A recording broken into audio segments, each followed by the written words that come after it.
Les grandes gueules. La minute, oui ou non. Un feu roulant de questions avec une seule réponse possible. Oui ou non. Langue de bois, s'abstenir. Langue de bois, s'abstenir. On parle jeune ce matin chez les GG évidemment. Oui ou non avec Ali Ouba, mon cher ami Tamba. Alors, oui ou non, vous n'êtes pas surpris de ce refus qu'on oppose à votre demande d'obtention d'agrément? Oui ou non? Non, je ne suis pas surpris. Mohamed Mara. Oui ou non, Ali Ouba pourrait céder au charme du pouvoir si la proposition lui était faite aujourd'hui d'entrer au gouvernement?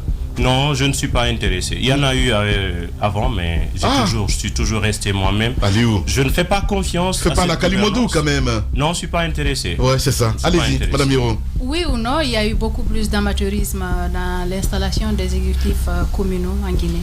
Il y a eu plus de mauvaise foi, surtout. Oui. Ils savent ce qu'ils doivent être faits. Mais Oui ou non, Aliou, allez-y. Oui ou non, l'opposition en Guinée dans sa globalité a courbé l'échine devant, en ce qui concerne par rapport à la suspension, on va dire comme ça, de l'article 10 de la Constitution relativement aux manifestations.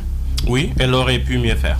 Alors, oui ou non, la CODE, la Convergence pour l'opposition démocratique, dessert les intérêts de l'opposition en général? Non, a priori, je ne pense pas. Les grandes gueules. Le jeu des photos, une perception, une idée, un mot pour définir un leader d'opinion, une personnalité politique guinéenne. On passe à cette petite rubrique évidemment avec notre invité ce matin, Ali Ouba. On vous montre des photos, vous allez me dire ce que vous pensez de ces personnes-là. Allez-y Tamba. Borima Condé. Un homme qui ne fait pas honneur à la Guinée à travers ses actes en tant que ministre de l'administration du territoire. Faya Milimono. Un grand monsieur pour qui j'ai beaucoup de respect. Sia Kabari. Quelqu'un qui a pris conscience qu'il était dans le mauvais camp et qui essaye de se rattraper à travers un parti politique. On attend de voir ce qu'il propose concrètement et le contenu qu'il donne à sa révolution. Tibou Kamara. Oh, un homme de palais comme on le dit, quelqu'un qui est beaucoup plus proche des gouvernants, quelles que soient les positions, l'ami de tout le monde, peut-être l'ami de personne. Mais il vous traite de... Phénomène médiatique. Justement. Phénomène médiatique. Oh, vous savez, chacun a son point de vue. Moi, j'aurais bien voulu le reprendre le jour qu'il descendra sur l'arène politique, parce que c'est plus facile de se faire nommer que d'avoir la confiance de ses compatriotes. J'aimerais qu'il soit un jour un homme politique pour mesurer ce que nous sommes véritablement. C'est pas un homme politique? Non, pas du tout. C'est plutôt un ami des chefs. Ouais. Donc, alors, on devient ministre. C'est très facile le jeu. Ouais. Moi, je pense qu'il y a plus de légitimité à conquérir l'électorat qu'à se faire nommer par un individu. Ouais. C'est le Dalai Diallo. Celui d'Alain, il fait partie de ceux qui se battent au sein de l'opposition en tant que chef de file, président du plus grand parti. Et bien qu'il a beaucoup d'adversité venant de tous les bords, quelquefois on a l'impression que, puisque potentiellement son électorat fait de lui quelqu'un qui est beaucoup plus proche du pouvoir que tous les autres, c'est un fait à travers sa représentativité. Et je pense qu'il doit savoir gérer tout ça et ne pas se mettre, si vous voulez, au niveau de ceux qui voudraient l'abattre. C'est de bonne guerre, parce qu'à un moment donné, certains pensent qu'il est leur obstacle pour qu'il devienne président. Ce n'est plus Alpha, c'est plutôt lui, mais il lui appartient de fédérer tous les Guinéens et de savoir bien gérer ça. Ibrahima Kassori Fofana.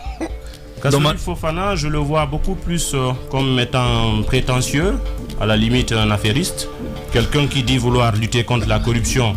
Il y a des choses, des explications qu'il doit à nos compatriotes, et je pense qu'il a fait la déclaration de ses biens. Cela devrait être rendu public. On devait commencer par ça, ce qui a été gardé dans les tiroirs, je ne sais pas pourquoi. Bien. Et je vois aussi que c'est quelqu'un qui a beaucoup plus envie de placer ses hommes et bien entendu de mobiliser les ressources nécessaires, peut-être pour nourrir des ambitions politiques. Domani Doré. Domani Doré, ces derniers temps, j'ai remarqué qu'elle a fait beaucoup d'incohérences. À un moment donné, je pense qu'elle avait une bonne allure, mais si on compare ses déclarations d'avant et celles d'aujourd'hui, je pense que ça ne lui fait pas véritablement honneur. Makanera Kake. Makanera Kake, j'ai du mal à le cerner. C'est très difficile de savoir qu'est-ce qu'il pense, quelle est sa position. Mais de toutes les façons, il fait partie de ceux qui animent le débat politique, quelquefois avec beaucoup d'humour.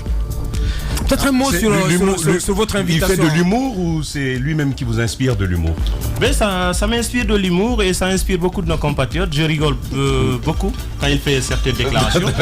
C'est sa façon de faire. Avant de vous laisser partir, un mot sur votre invitation prochaine. Vous allez vous rendre courant mars à Paris. Vous serez reçu par les autorités françaises au compte des personnalités d'avenir. Et un mot là-dessus. Oui, Comment vous l'avez accueilli? Oui, tout à fait. Avec beaucoup d'honneur et de fierté, j'ai été invité par le Quai d'Orsay dans un programme sur la base d'une sélection faite par l'OCAPS, le Centre d'analyse de prévision et de stratégie de Paris.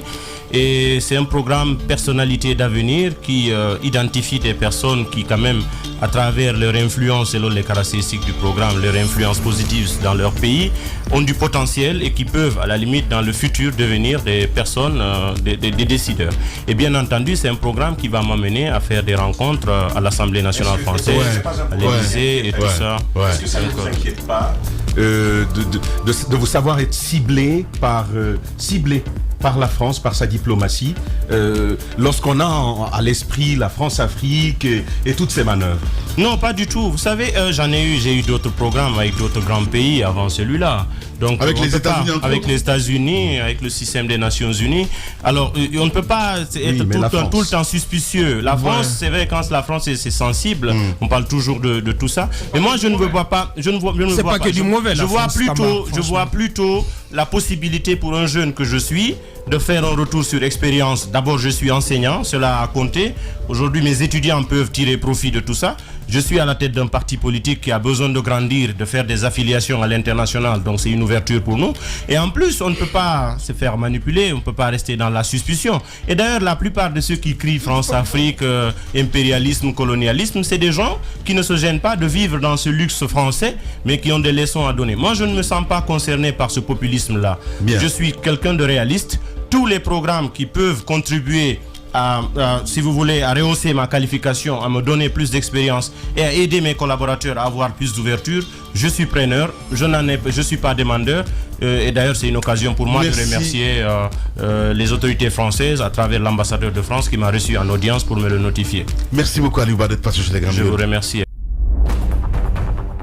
Il y a le snobisme des fines gueules et la rudesse des gueules de bois. L'infortune des gueules moins propres à la douleur des gueules cassées. Il y a les jeux d'esprit des drôles de gueules, le piquant des amuse-gueules. Mais par-dessus tout, il y a l'audace et la pugnacité des grandes gueules de Radio Espace.